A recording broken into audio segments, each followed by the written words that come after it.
Hello everyone, welcome back to our channel Prashant blogs. তো যাই হোক, এই ভিডিওটা ছিল গত শনিবারে।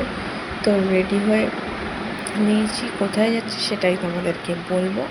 তো গত শনিবার ছিল হাটবার। তো বরমশাইয়ের সাথে চলে গেলাম হাটে। তো হাটে পৌঁছে গেছি। তো এখানে একটা সমস্যা হয়েছে। তো দেখো কত আম। তো আম কার কার ভালো লাগে কমেন্ট করো। আর এখানে তো একটা সমস্যা হয়েছে, আমাকে নিয়ে এসে হাটে আমার জন্যে বরমশাই কোনো সবজি কিনতে পারছে না। মানে আমাকে নিয়ে এসছে, মানে আমার কিছুই পছন্দ হচ্ছে না। যাই হোক, সবজি কিনে তো মাছ বাজারে চলে এলাম। তো এখানে আমার কোনো মাছই পছন্দ হচ্ছে না। শুধু বলে যাচ্ছি সুন্দর দেখতে মাছ নাও, সুন্দর দেখতে মাছ নাও। মানে ও একটা যে কী বিপদের মধ্যে পড়ে গেছে। আমি বলছি অল্প করে মাছ নাও। তো বাড়িতে চলে এসে তো ভাত বসিয়ে দিয়েছি, এখানে মাছও ভাজবো।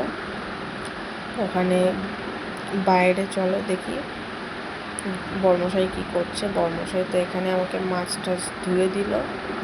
তো যাই হোক, তো মাছ ধোয়া কমপ্লিট। তো এবার ভাজার পালা। তো দেখতে পাচ্ছ লেজাটা কি বড়। ও জানে যে আমি লেজা খেতে ভালোবাসি, তাই লেজার মাছটা বড়ই রাখে সবসময়ের জন্য। আর এখানে সকালে শাক রান্না হবে, সেখানে রাত্রেবেলায় বেছে কুটে দিচ্ছে। তো যাই হোক, মানে মাত্র ক পিস মাছ এনেছে শুনবে, মাত্র গুনে গুনে 4 পিস। যেহেতু আমি খেতে চাই না মাছ, আমার এখন একদমই ভালো লাগে না। তো যাই হোক, চলো টাটা বাই।